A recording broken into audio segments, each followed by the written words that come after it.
Dear learners, আজ আমরা সকল পারফেক্ট টেন্স শিখব।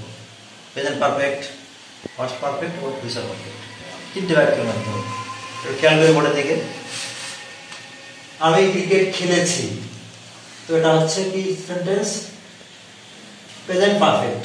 তার গঠন তো তোমরা জানোই, সাবজেক্টের পরে হ্যাভ অথবা হ্যাজ আসবে এবং ভিথিল।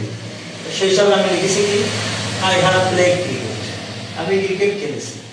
তার 2 নম্বর বাক্যটা দেখি, আমি ক্রিকেট খেলেছিলাম, এটা হচ্ছে পাস্ট পারফেক্ট। আমরা কি করবো, হ্যাভের জায়গায় লাস্ট হ্যাড বসাবো।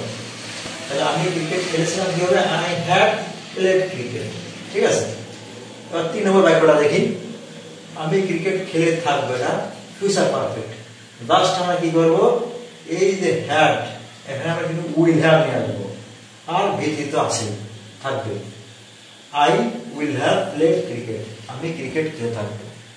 তো এই ছোট্ট ভিডিওর মাধ্যমে তোমরা পারফেক্ট টেন্স দেখলে, এরপরে তোমরা সাবজেক্ট চেঞ্জ করবা, ভার্ব চেঞ্জ করবা, করে একটা বা একটা বাক্য গঠন করতে পারবা।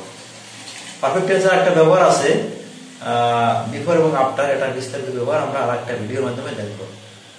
ভালো থাকবে সবাই, আল্লাহ হাফেজ।